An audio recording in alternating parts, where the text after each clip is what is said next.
What's up, guys? It's Bass. Today we're going to be going over BRC-20s. It's been something that's been popping off for the past few days now, and we're going to kind of go over what exactly it is, how you can interact with this, and I kind of like my own personal thoughts on it. My general thoughts on all of this is it's kind of a meme. Because of that, I really want to urge people to be careful when you do this. I'm creating this video for educational purposes because I know other people are also probably going to, show off how to do this and probably won't be as thorough. So BRC-20s were created by Domo. Funnily enough, he's actually a holder of ordinal faces. Shout out to him. And he kind of made a little experiment test where he pretty much wrote out a deploy function of a token, or this is example of what it would look like, where the P would stand for the protocol, that being BRC-20, OP standing for operation, which is deploy, tick being the 4-letter word, the max amount of the supply, and the mint limit that you're allowed to inscribe at. So the first thing that I'm going to teach is how to install the wallet that you actually need for BRC-20s. Now, the best wallet that's currently out right now is Unisat. They're the only wallet right now that really supports BRC-20s. As of right now, I haven't had any issues with it. I know they're 100% open source, which is dope to see. They are also special in terms of inscription and Bitcoin management, where you don't need 2 different addresses. All you need is one Taproot address and you're all set.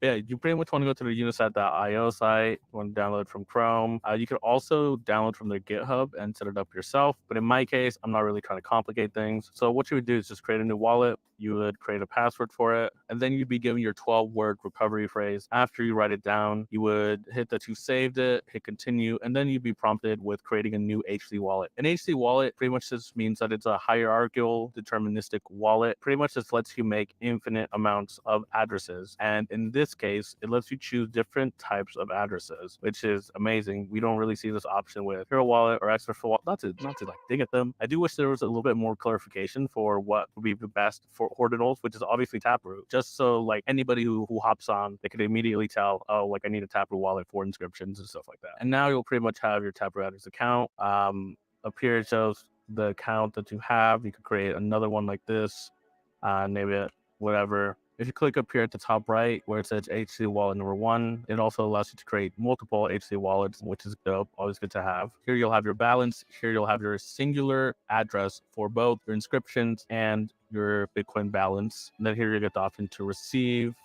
send, which they have a custom option for your fee rate, which is awesome.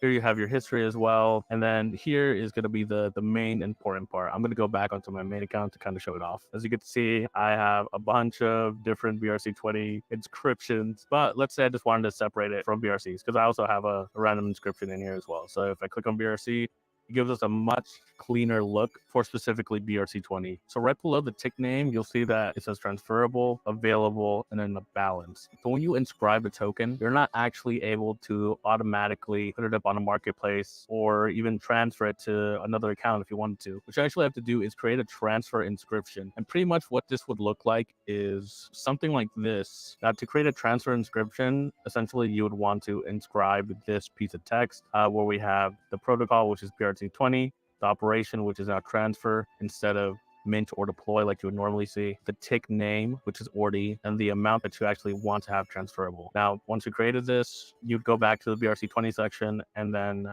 you now would see that you have the ability to transfer out your BRC-20. And of course, your available balance is whatever isn't transferable, and then your total balance is how many of that token you have in total. And then if we click here on the bottom, you get to see different type of things that are being inscribed.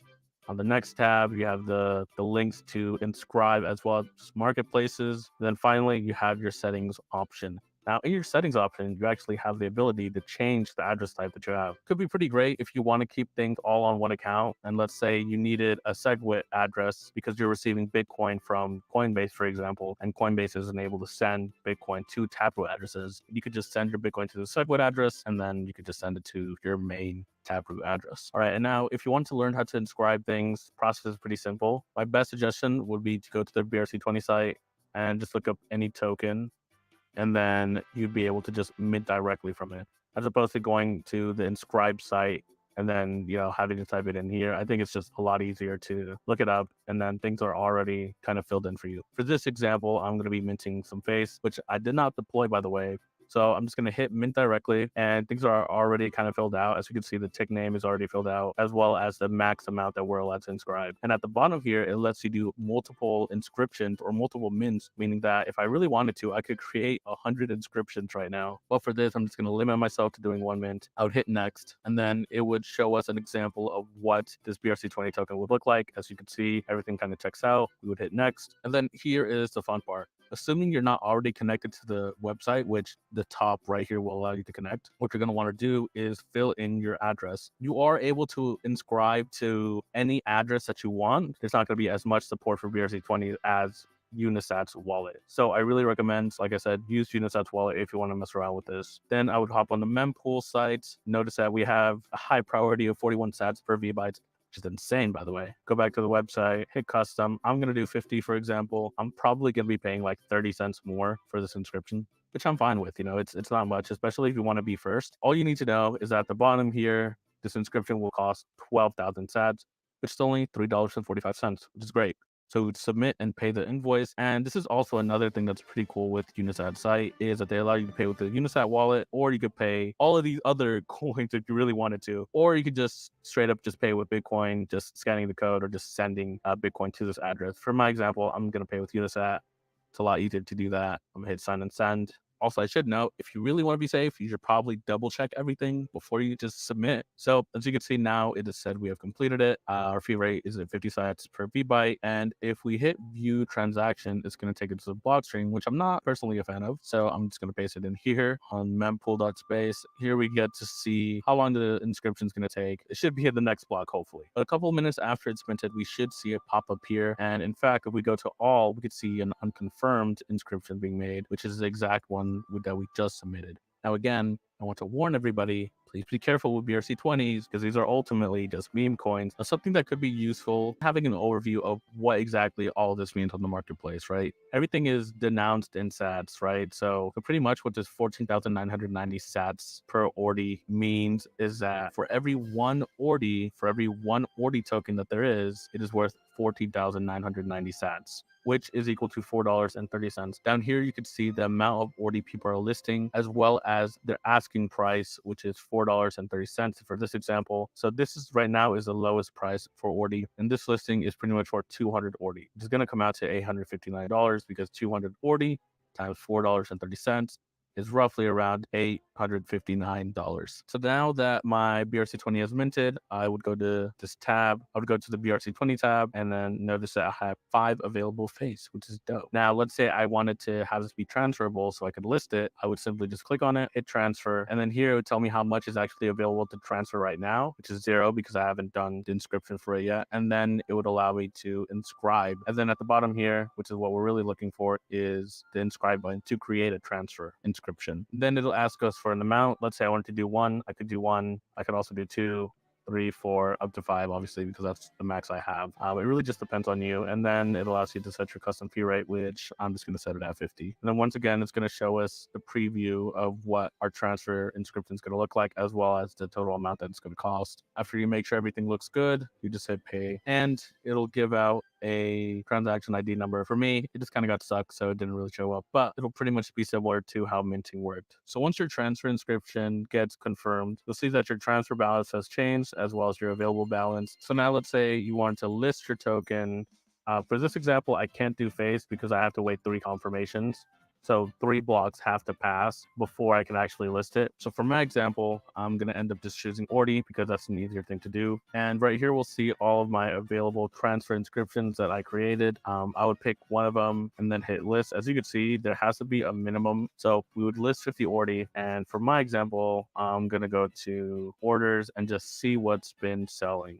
So we've seen sales for 15,300, 14,900. For me, I think I'm just going to end up placing at 16,000 sats per 1 ordi, which will equal out to $229 for 50 ordi. So hit list and then sign the transaction, which you're pretty much signing here is a PSBT saying that you'll transfer this inscription, and now my listing has been created right here for 16,000 sats. One thing to note is that there are such thing as Unisat points on this website. Pretty much Unisat points can be gained if you use their inscribed services, specifically with Unisat Wallet. So the examples that I just showed you gained me a few points. For every one inscription that I did, I gained 1 point. Less than 24 hours, the necessary amount of points to access the market is going to go down to 24, I believe, or 25 Unisat points. Let's say you wanted to deploy your own BRC-20 token. All you would do is go to the inscribe section on the Unisat site, hit BRC-20, deploy, and then it'll ask you the forward tick name as well as the total supply. So for example, I could do Kimi, and then the total supply being 21 million, and the limit per amount for fun, let's just do 10,000. I would then hit next, and then it'd give us the text here that we're looking to inscribe. Then I'll hit next again. Then it would once again give us the inscribing settings that we need to change. After we're finished, we just hit submit and pay. We sign and send with our Unisat wallet, and yeah, it'll be sent off. And now you have made a new BRC-20 token. You're very limited to what you could do. For example, you could only do 4 letters. It's not case sensitive, so ORDI uppercase is the same as ORDI lowercase. Another thing I wanted to go over is how to make batch inscriptions for transfers. Now, in this example, I'm just going to copy this text. Now, I'll actually list in the description below all the different types of operations you could do. So just copy this, go to the Unisat site, and then on the inscribing page, I'll go to text, hit bulk, and then here I have the option to, and now I have the ability to just kind of change the text around. So instead of doing ORDI, I'm going to do newt, and then the amount that I want to do is 50,000. Let's just do 50,000, right? So now with the bulk option, all I need to do is hit enter and then create another line, hit enter, then create another line, and then hit enter once again and create another line. So I'm just going to hit next, and then it's going to ask us to double check, make sure everything's good. And then you just want to make sure everything's correct again. It's going to go to your Unisat address, pay with Unisat wallet, hit sign and send. And now we have just created a batch for transfer inscriptions, which is great. And yeah, that's pretty much it. Hopefully this guide was pretty helpful. Like I said, with everything, please be careful, do your own research, and a big shout out to my holder Domo for kind of creating this whole madness. Make sure to join our server. Link will be down below, and yeah, have yourself a good one, guys. See ya.